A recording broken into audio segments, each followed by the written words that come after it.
Hello and welcome to InvestLow. Today we'll be looking at 5 growth stocks that I find pretty interesting right now at these levels.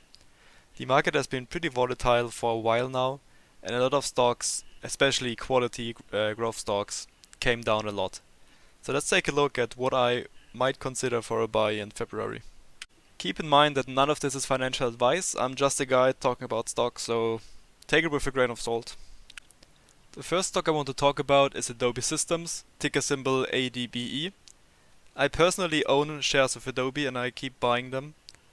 The stock has run up quite a bit in 2021 and went from around the 400 levels all the way up to the 600s. And since then almost gave up their entire gains in the last 3 or 4 months. The company is pretty interesting because they have a pretty much a monopoly in business software, especially creative software like Photoshop. I also recently did a whole video about it, so if you are interested, maybe check that one out. Adobe has seen a strong revenue growth in the last years and is expected to keep growing at a strong level. They are expected to reach around $23 billion dollars of revenue by 2024. They are also insanely profitable with a net income margin approaching the 30%. If we take a look at the current valuations, we can see that they are at a nice 2% buyback yield. They are currently at a 30% drawdown from the high. They are always pretty expensive from a PE basis, but on an average they are pretty much below the elevated 2021 levels for the most part. And on a free cash flow basis, we can also see that they are pretty much back to the pre-pandemic levels. This is the one I would look at for Adobe, personally. The next company I want to talk about is Meta, also known as Facebook. After reporting the last earnings, they had a sharp decline in share price around 30%. Meta currently faces a lot of headwinds from the Apple changes in advertising, so that every iOS user is asked if they want apps to track them. This is especially bad for companies like Meta, who need the personalized data for personalized ads. So there is a lot of fear in the stock and the price came down a lot. Nonetheless, Meta is expected to grow at a nice level and to keep their profitability pretty high, even though it should decrease a little bit. But a 26% net income margin is still pretty strong. If we take a look at the current valuation, we can see that they did buy a lot of shares back. They bought back around 8% in the trading 12 months. The thing though is that I think most of these purchases were before the big drawdown. So most of these purchases were around the $300 level, I think. So not the greatest thing considering they had a drawdown of around 30-40% since then. Looking at a PE basis, we can see that they are at historically low levels compared to the last few years, both on a PE and on a free cash flow basis. Keep in mind though that especially free cash flow will decrease, so these metrics might go up again sharply, because they expect a lot of CapEx in combination with the metaverse to happen. So keep that in mind. I personally don't own shares in Meta and I currently don't plan on changing that anytime soon.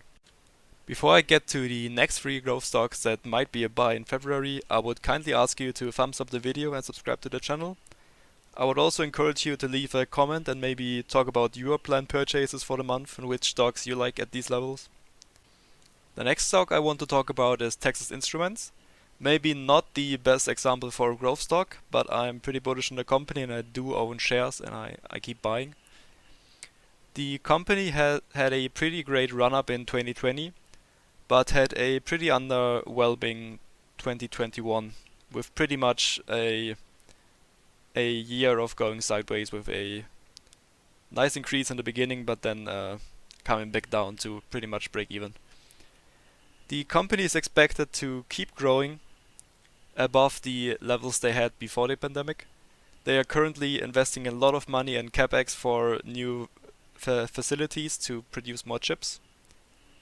They are also one of the most profitable companies on the planet. They are operating around a 40% net income margin.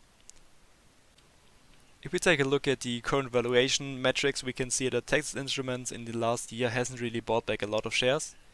They use the money differently, mainly in capex and dividends. They are currently back at a 2.8% dividend yield when they were, I think, almost under 2% at the high in 2020. At times, the PE in the last year was pretty ridiculously high at around 35, but now they came back all the way down to a 20 PE and a 23 price to free cash flow. They are currently down around 16% from the highs. So I personally think this is a good pickup at the moment. Not financial advice, of course, but I keep buying this great long-term compounder. The next company I want to look at is Danaher Corporation. Danaher has had a great run-up in the last few years. They are up over 200% in the last 5 years. Shares came down a bit though. The company has grown a lot, especially also fueled due to the COVID pandemic and some synergies with selling vaccines and tools that are used to produce vaccines. So they had a great increase of revenue and profit, but they are expected to keep growing even though at a slower rate. If we take a look at the valuations, we can see that Danaher doesn't really buy back a lot of shares, and they don't really pay out a big dividend. This is mainly because Danaher is a serial acquirer who likes to buy pretty big parts of other businesses or just straight up buy them. This has been a great success for them in the last decades pretty much. So I like that they don't spend money on these other things.